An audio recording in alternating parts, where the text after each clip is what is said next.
Oke, teman-teman, ini saat ini kita berada di kebun milik anggota ini yang kebetulan juga hari ini sedang dilaksanakan proses pemanenan. Teman-teman, memang di kebun ini ada yang sudah berbuah dan juga ada yang sepertinya disulam karena kemarin sepertinya ada serangan hama landak, teman-teman ini. Dan ini salah satu contoh yang produk-produk penyulaman. Dan teman-teman, ada beberapa hal yang penting memang yang harus kita sama-sama bahas untuk penanaman kelapa sawit. Mudah-mudahan yang kita bahas ini saya perlu angkat ini karena memang ini saya rasa sangat penting sekali untuk kita coba bicarakan, karena ini juga sangat berpengaruh sekali terhadap keberhasilan kita dalam proses penanaman kelapa sawit. Oke, sebelumnya Assalamualaikum warahmatullahi wabarakatuh. Salam tandan berduri, salam pelintir semua kepada seluruh petani sawit Indonesia. Semoga kita selalu diberikan kesehatan juga. Mudah-mudahan diberikan rezeki berupa kelapa sawit yang berbuah melimpah. Amin. Oke, mungkin teman-teman yang baru bergabung dengan channel Petani Milenial Brau, silahkan dibantu subscribe dulu. Kalau sudah kawan-kawan, terima kasih. Teman-teman, memang untuk proses penanaman kelapa sawit memang banyak sekali kita sebagai petani yang menanam memang di usia-usia yang kurang dari 1 tahun. Ada yang menanam di usia 6 bulan, ada yang menanam di usia 5 bulan, bahkan ada yang menanam di usia 7 bulan dan sebagainya.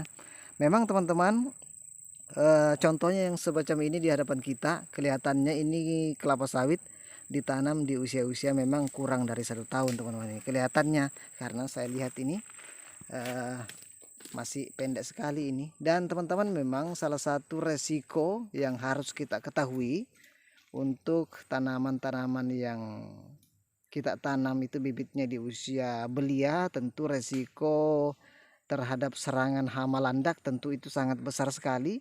Serangan hama monyet itu sangat besar sekali, itu yang harus kita perhatikan.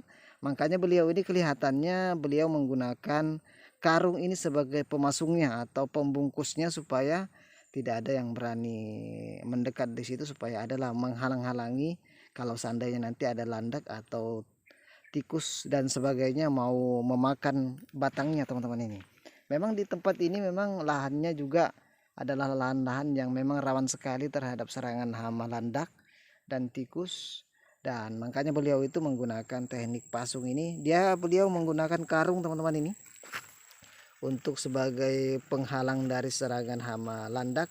Memang teman-teman, kalau karung ini ya bagus sekali juga kita gunakan karena ini gratis, tapi kalau karung ini ya palingan 3 bulan sudah jabuk dia, teman-teman. Harus disulam kembali dengan karung yang lain. Memang teman-teman, ini untuk lahan-lahan yang jauh dari pemukiman, apalagi yang rawan sekali, memang disarankan untuk teman-teman untuk menanam bibit-bibit yang sudah tua supaya resiko terserang hama landak bisa ditekan.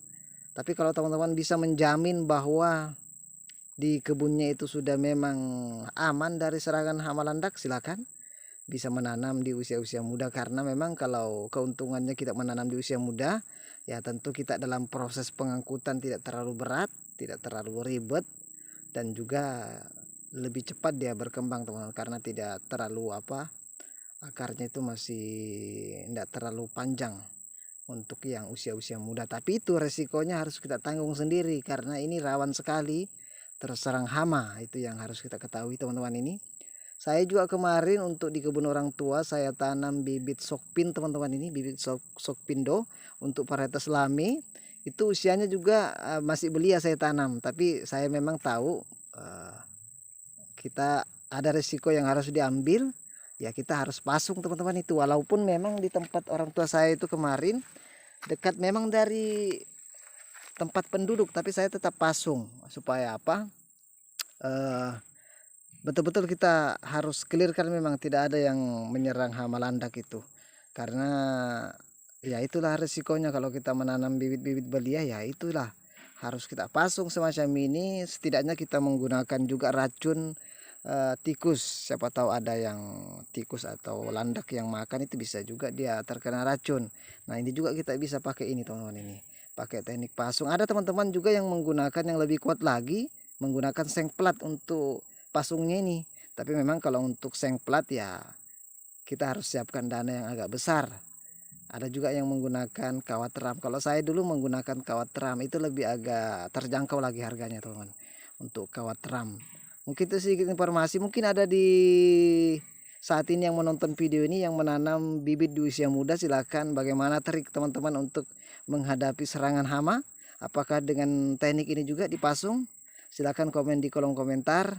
Mudah-mudahan kita sama-sama petani ini bisa sama-sama diskusi, karena inilah salah satu penghasilan kita untuk kedepannya.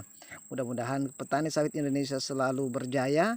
Mudah-mudahan juga harganya bisa kembali di atas rata-rata teman-teman, supaya kita juga bisa menikmati